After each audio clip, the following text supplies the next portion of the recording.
그리고 그 북한을 비호하며 미국의 인도태평양 전략을 방해하는 이재명 정부는 미국의 눈에 어떻게 비칠 것으로 생각하십니까? 이재명이 중국에 붙겠다는 것은 단순한 외교 실패가 아니라 트럼프 대통령의 타겟 리스트에 이재명, 김정은을 나란히 올린 행위임이 분명해 보이는데,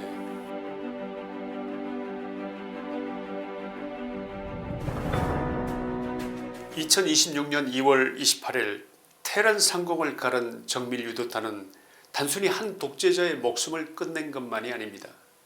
그것은 2차 세계대전 이후 지속되어 온 강대국들이 제3국을 내세워 대신 싸우게 하던 대리전과 테러와 소모전이 반복되던 불안한 분쟁의 시대가 끝나고 위험의 근원을 직접 도려내는 외과수술적 참수의 시대가 도래했음을 알리는 거대한 변화입니다. 이란의 하메네이가 제거된 지정학적인 맥락, 바로 이것은 우리가 주목해야 할 부분입니다. 이란은 중국이 야심차게 추진해온 1대1로의 중동 내 핵심 기지이면서 말라카 해협이 봉쇄될 경우 중국 대륙에 에너지를 공급할 최후의 생명선과도 같은 동맹국이었습니다. 미국이 이란의 심장부를 외과수술적으로 도려낸 것은 실제로는 그 배후의 진짜 적인 중국의 숨통을 끊어버린 것에 다름 아니라 할 것입니다. 미국은 이제 지지리도 말을 안 듣던 이란과 베네수엘라를 그러지 말라고 훈계하는 수준을 넘어서 마두로를 외과수술식으로 제거하고 하메네이까지 도려내면서 중국의 생명줄이나 마찬가지인 석유 에너지 공급처를 도려내버린 것입니다. 저렴한 에너지 공급원이 사라진 중국은 그렇지 않아도 위태위태한 경제 상황에 거대한 먹구름이 낀 상태일 것입니다. 이번 이란 사태로 인한 중국의 충격은 그 어떤 상상을 하더라도 그 이상일 것이 분명합니다. 이토록 서늘하고 냉혹한 패권 전쟁의 소용돌이 속에서 이재명의 눈은 도대체 어디를 향하고 있는 것입니까?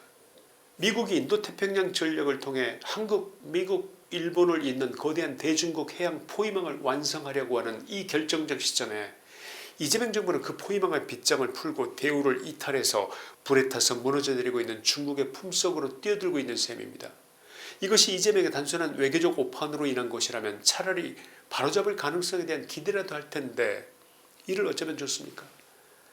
지금까지 이재명이 하는 짓을 보면 외교적 오판을 넘어 대한민국의 생명줄인 한미동맹을 끊어내고 침몰하는 중국과 북한과 러시아라는 대륙 세력에 올라타겠다는 전략적 자살 행위를 저지르고 있어서 말입니다. 이 인간이 정말 제정신일까요? 제정신이라면 저럴 수는 없는 것인데 여러분의 생각은 어떠십니까? 이재명은 지난 3.1절 기념사에서 남북 간의 정전체제를 확고한 평화체제로 전환하겠다고 공언했는데 좋습니다. 평화라는 단어 얼마나 좋습니까? 평화라는 단어 앞에서 고개를 끄덕이지 않을 사람이 얼마나 되겠습니까? 그러나 국제정치학의 냉혹한 렌즈로 그 이면을 들여다본다면 이는 매우 위험한 복선을 깔고 있습니다. 그 배경을 여러분도 만약 아신다면 이렇게 말씀하시지 않을 수 없을 겁니다. 이 나라가 네 거냐? 왜 평화협정이 위험할까요? 첫 번째 이유는 이것 때문입니다. 평화협정은 필연적으로 유엔사 해체라는 결과를 가져오게 돼 있습니다. 평화협정은 국제법상 전쟁의 완전하고 최종적인 종료를 의미합니다. 북한이 헌법에 핵보유국임을 명시하고 전술핵을 실전 배치한 상황에서의 평화협정은 상식적으로 누구에게 유리하겠습니까? 여러분 대답해 보십시오. 누굽니까? 살인마가 칼을 등 뒤에 숨긴 채 우리 앞으로 평화롭게 지내자 이렇게 말하는 것인데 그가 그 본성을 바꿀 수 있을까요?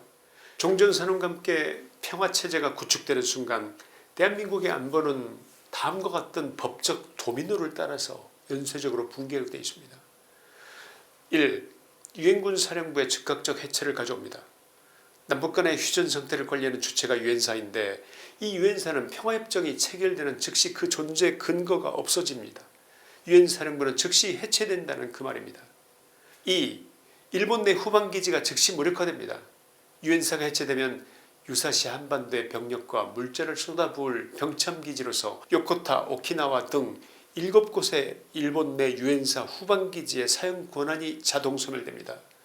한반도에서 전쟁이 벌어질 경우에 미군 전력의 증원 통로가 완전히 차단되는 것입니다. 3. 평화협정은 주한미군을 철수해야 한다는 주장에 힘과 명분을 제공하게 됩니다. 전쟁이 끝났는데 왜 외국 군대가 주둔하느냐는 정북 좌파 진영의 선동은 들불처럼 번질 것입니다. 결국 한미 상호방위조약은 껍데기만 남게 될 것입니다. 그러면 평화협정이 왜 위험한지 그 두 번째 이유를 말씀드리면 이것은 고려 연방제를 향한 레드 카펫을 깔아주는 격입니다. 문재인 정부는 당시 종전선언에 집착했었습니다. 문재인의 종전선언과 이재명의 평화체제의 주장은 동전의 양면처럼 한몸입니다. 북한이 이미 75년 동안이나 고수해온 대남 적화 시나리오의 핵심 전략은 외세 배격운동을 남한에 심는 것인데 반국가 세력들이 노동계와 좌파 시민단체들을 동원해서 그동안 끊임없이 외쳐온 것이 무엇입니까? 아시다시피 바로 미군에 대한 증오심, 나아가 미군 철수가 그거 아니겠습니까? 북한은 이 미군 철수를 대한민국 반국가 세력의 입을 빌려 관철시키려는 치밀한 정치적 공작을 해왔습니다. 그러나 1973년 베트남의 파리 평화협정을 보십시오. 미군이 철수하자마자 불과 수개월 만에 월맹인 북베트남은 그들이 맺은 평화협정을 조롱하면서 탱크를 몰고 들어와서 결국 사이공을 함락시키지 않았습니까? 평화협정이란 일종의 항복 문서일 뿐이라는 것을 역사가 말해주고 있습니다.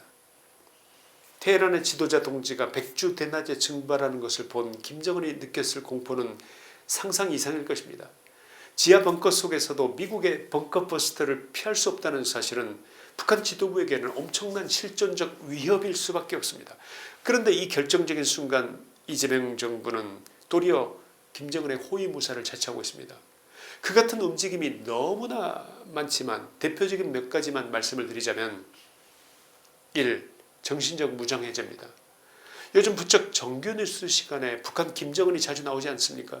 그 동정이 자주 보도됩니다. 그를 자주 보여주면서 은연중에 이 사람 괜찮은 사람인 것 같다는 그런 느낌을 만들고 있는 게 아닌가 의심스럽지 않으십니까? 심지어 북한의 노동신문을 정기구독이라는 형태로 대학가에 버젓이 돌아다니게 하고 있습니다. 이 모든 일들은 우리 국민의 내리 속에서 주적 개념을 희석시키는 작업을 진행하고 있지 않나 의심스럽습니다. 6.25 때 함께 피를 나눈 동맹인 미국은 제국주의로 매도하고 동포를 노예화하고 학살하는 독재자는 인자한 파트너로 분치를 하는 이 기괴한 가스라이팅이 우리 국민의 안방에까지 침투한 상태입니다. 이재명의 입을 통해서 나온 연구분단을 옹호하는 발언, 그것은 분명 심각한 위헌적 행태입니다. 헌법 제3조와 4조는 우리 영토를 한반도 전역으로 규정하고 있고 자유민주적 평화통일을 추진해야 한다고 명시하고 있습니다. 그러나 이재명은 북측의 체제를 존중하고 흡수통일도 하지 않겠다고 선언함으로써 대한민국 헌법 3조 4조를 정면으로 위반하고 있습니다. 이는 노예처럼 사는 북한 동포의 인권을 영원히 외면하겠다는 직무유기가 아니고 무엇이겠습니까? 사실상 김정은 체제의 영속성을 보장해 주겠다는 선언이 아니고 어떻게 다른 해석이 가능하냐 이 말입니다. 평화를 원하거든 전쟁을 준비하라. 이 격언을 이재명 정부는 정반대로 실천하고 있습니다. 현재 진행되는 국방정책은 군의 척추를 고의로 꺾어버리는 자발적 거세 행위 그 자체입니다. 첫째, 군 지휘비를 초토화하고 있습니다. 군 경험이 전무한 방위병 출신의 안규백을 국방장관에 앉힌다든가 상명하복이라는 군인의 당연한 직분을 다한 수십 명의 장군들을 내란에 참여했다고 일거에 숙청했습니다. 상명하복이 생명인 군대가 정치적 눈치를 보게 만드는 순간 그 군대는 이미 오합지졸입니다. 대한민국의 국군은 이미 망했습니다. 1973년 월명의 침략으로 월남은 전의를 상실했습니다. 그 당시 월남 측 군인들 그대로의 모습을 지금 우리 군대가 보여주고 있는 것입니다. 둘째, 드론작전사령부 해체라는 이적행위입니다. 2026년 1월에 이 같은 결정은 현대전의 흐름을 정면으로 거스르는 망국적 행위입니다. 러시아 우크라이나 전쟁에서 보듯이 이란의 참수작전에서 보셨듯이 드론은 현대전의 핵심입니다. 김여정의 말 몇 마디에 드론작전사령부를 해체한다. 이 일에 관여한 모든 자들은 이적죄를 물어야 합니다. 적에게 어서 침략해달라고 성문을 열어주는 행위를 저지른 이 자들을 어떻게 처벌하는 것이 옳다고 생각하시는지 여러분이 댓글에 의견을 남겨주시기 바랍니다. 셋째, 최근 한미일 군사훈련을 거부하고 카디즈를 침범한 중국 대신 미국에게 항의한 안규백 국방장관의 행태는 사실상 한미동맹 파기 선언에 다름 아닙니다. 가해자인 중국에게는 연신 고개를 숙이면서 대한민국의 안보를 지켜온 미국에게는 칼을 들이대는 이 도착적인 태도를 미국은 전략적 변절을 넘어 동맹 파기의 의도로 규정하고 있습니다. 워싱턴의 조야에서는 이미 중국 편을 드는 한국을 왜 미국 병사의 피를 흘려서 지켜야 하느냐, 이런 회의론이 팽배하다는 것입니다. 가장 심각한 것은 전략적 모호성이라는 비겁한 변명 아래 감행되는 친중 굴종 외교입니다. 글로벌 공급망이 미국 중심으로 재편되고 해양 세력 대 대륙 세력의 신냉전이 확고해진 2026년 현재 중국에 줄을 서는 것은 그야말로 망국의 지름길이라는 것을 우리 깨어있는 우파 국민들 누구나가 알 정도인데 그자들은 그걸 모르는 모양입니다. 미국이 이란을 친 이유를 모르시겠습니까? 그것은 이란 하메네이 세력이 중국의 에너지를 공급하고 책임지는 대리인이었기 때문입니다. 이것도 그 여러 이유 중에 중요한 하나입니다. 그렇다면 중국은 어떻습니까? 그리고 그 북한을 비호하며 미국의 인도태평양 전략을 방해하는 이재명 정부는 미국의 눈에 어떻게 비칠 것으로 생각하십니까? 이재명이 중국에 붙겠다는 것은 단순한 외교 실패가 아니라 트럼프 대통령의 타겟 리스트에 이재명, 김정은을 나란히 올린 행위임이 분명해 보이는데 문제는 이재명이 이것을 전혀 모르고 있는 것 같다 이 말입니다. 결론입니다. 선열들이 피로 지켜낸 자유 대한민국이 지금 안에서부터 허물어지고 있습니다. 입법 독재로 사법부를 장악하고 인터넷 검열로 국민의 눈을 가리는 행태는 우리가 북한식 전체주의로 가는 서늘한 전조 증상입니다.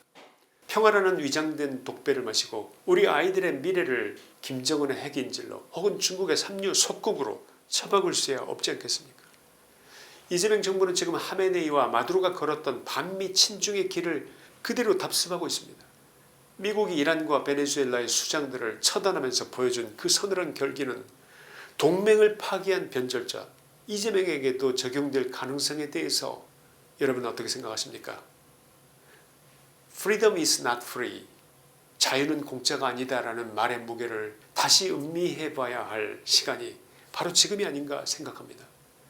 국가를 지키려는 의지가 없는 국민을 위해서 피를 흘려줄 동맹이 이 세상 그 어디에도 없을 것입니다. 오늘 우리가 이 비정상적인 흐름에 침묵하고 저항하지 않는다면 머지않아 우리가 누려온 이 찬란한 자유의 불빛은 소리 없이 꺼지게 되고 그 자리에는 거대한 대륙의 그림자와 핵의 공포가 두려운 긴 암흑의 밤이 찾아올지도 모릅니다. 지금 깨어나 분노합시다. 그리고 우리의 헌법과 자유의 가치를 다시 움켜쥐어야 합니다. 그것만이 대한민국을 지키는 유일한 길일 것입니다. 김치환의 시사이다였습니다. 감사합니다.